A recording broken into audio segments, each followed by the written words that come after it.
Bright QT. Every student matters. Second topic, and here we'll look at or we'll learn about the quality of human resource. Okay, the quality. Now we already understood or we learned how human beings can form human resource and how that human resource goes on to become very important asset, which is human capital. Okay, now human beings can be turned into a resource, okay, which is important for the economic development of a country, but only they can be considered as a resource when their innovative aspects are developed. Not all human beings can be turned into a resource which goes on to become human capital with investments and then the development of economy of a country. It is only when certain aspects of a human being is developed, then they go on to become or be considered as a resource. For example, if you are considered as human resource, you have to have certain aspects of you developed. For example, you have received education. You have received school education, you have received college degrees, college education, you have even gone to university, received your PhD, doctorate degree, right? Now you are eligible to become a professor, of course with experience and other skills, right? But you are eligible to apply to become a professor and teach students at higher level of education. So that means your certain aspect has been developed which makes sure that you are able to become or you're capable to teach the higher students at higher level. Alright, so if you would not have been your aspects, your innovative aspects, or you would have not received education, then you would not have been considered to be a professor at university or college level. Then you would not be a resource. You would not be a resource for the provision or distribution or dissemination of education to others. Alright, so what we are trying to understand is to become a resource, human beings have to develop certain aspects of theirs. Okay, now this development does not happen automatically. You just don't get born and then suddenly develop certain aspects and go on to become engineers, go on to become chefs, go on to become teachers and doctors or miners, right? It requires investments. Now, investments have to be made on the human beings so that they developed certain aspects of theirs and become a resource. Alright? Now, that investments are made in the form of education and health. People are given education, okay, according to what they want to do in life. People, if they want to become a doctor, then they get proper medical education. They go to the universities, medical institutes, get degrees which is required for them to become a doctor. An engineer would go to an engineering institute, get degree and become an engineer, right? So these are investments, okay? For them to get education is an investment. And at the same time, their health should also be taken care of. They should be provided adequate amount of food. They should have nutritious food. Alright. They should be able to go to the hospitals when they fall sick in times of sickness and illness. So these are investments which are required for people to become a resource. So adequate inputs of education and health in the people are provided. That means education is provided, healthcare facilities are provided to the people so that they take it, build their skills, develop their innovative aspects, and then become human resource, which goes on to form human capital and then contribute largely in the economic development of a country. Okay. So with the education and health that people receive, their quality of human resource improves. Okay. With more education, more health facilities, their quality increase.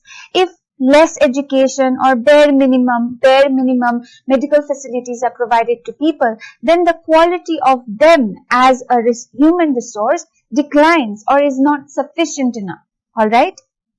That's why you have to be qualified to become professors, to become doctors. If you are just class 10 pass, then you cannot. Then your quality as a human resource is very low. Alright? Now, according to the quality of the human resource, they are converted into human capital. So, according to what your qualifications are, according to what your skills are, you go on to become a military person, a military officer, a naval officer, right, in the Navy, a professor in the university, a doctor in a hospital, like that, a teacher in a school. Alright, so they become a human capital. Alright, so now we already said that education and health facilities are two important investments that have to be made on human beings, the population, for them to become a human resource. So let us first look at education. Okay, education is the most important component of human resource development. Okay, for people to become or have good quality human resource, or for people to contribute to the development of a country, they have to be educated. Alright. Now, educated society leads to the development of a country in a way better than an uneducated society or an illiterate society. Okay. If the society or the people of a country is educated, then the level of understanding in that country about anything is improved. If the country is filled with people who are illiterate, who have not gone to school, who have not received primary education, then their level of understanding is not good. It becomes difficult for them to instruct them to do things, for them to tell certain things. It becomes very difficult to communicate. Alright? So, educated society or educated people plays important role in the economic development of a country. So, this is why education plays a very significant role in the country, in any country. Okay? Because when education is provided to the human resource, to its population, then the human behavior is improved. Okay? The human beings or the people become skilled and trained workers with education. They receive skills, they receive proper training, and that makes them go work in areas where they can use their skill, use their training. Alright? With education, people's productivity is also increased. They can work efficiently, they can work better, they can produce better results. Okay? Education also develops their personality and sense of national consciousness, the consciousness of belonging to a country, to a place. Okay? And with education, science and technology is promoted, and that goes on to the development of a country. Okay? Now, how do we know when a country is educated, when the people or the population of a country is educated or not? Okay? So now we'll look at some of the indicators of educational achievements in India. These indicators tell us how we understand whether the people in India are educated or not. The first indicator is literacy rate. Okay? We know that after independence, the government of India introduced these schemes of planning. Okay? These were planning years. First 5-year plans, second 5-year plans, and these were period where the planning for the economic development of the country was done. It was implemented for the overall development of the country. So when these 5-year plans were introduced, then education facilities expanded at all levels in the country.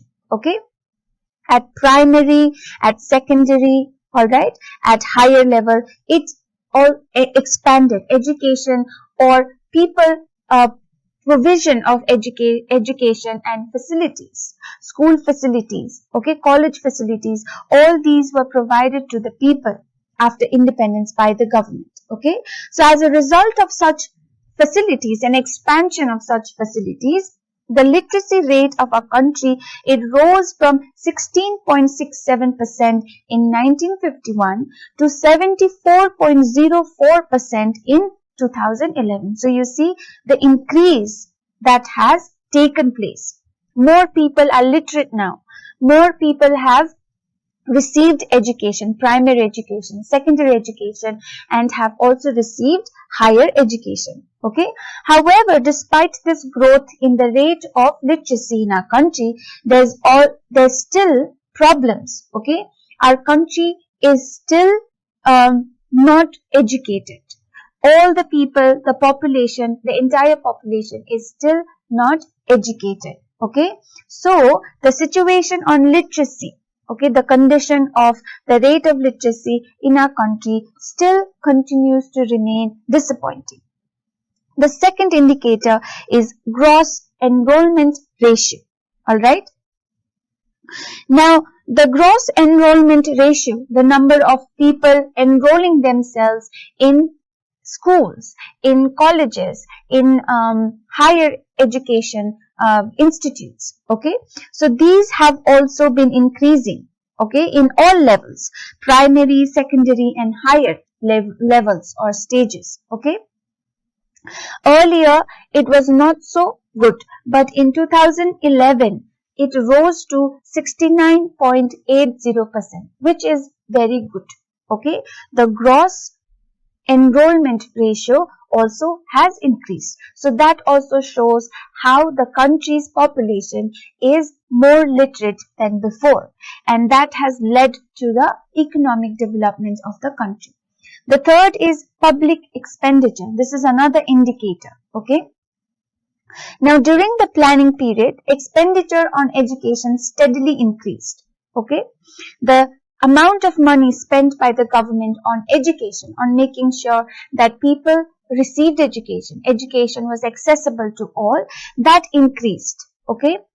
So in the 9th 5-year plan, rupees 20,075 crores were allotted for education. That was the amount spent on education. In the 10th 5-year plan, this increased to 25,737.25 crores. So you see, more expenditure on the expenses meant for education and spread of education. That means that more people are receiving education. More people are getting educated. Okay?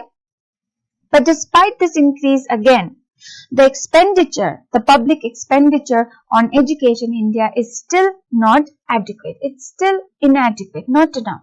Okay. The fourth indicator is technical education. Now, like the earlier different aspects, even in technical education, there has been an increase. There has been an expansion. Okay, there has been more expansion of technical educational institutes where trainings are provided, vocational trainings are provided for people to develop certain skills. Okay, so with the expansion that India has experienced, India considers itself to be in the third position in terms of how they have provided technical education to its people. But according to UNESCO, they consider India to be in the 5th position. Okay. However, it still shows, it still gives us an idea that India has improved in the provision of providing, in the provision of technical education to its population. Okay. Now, the second investment which is made on the human resource is health. Right?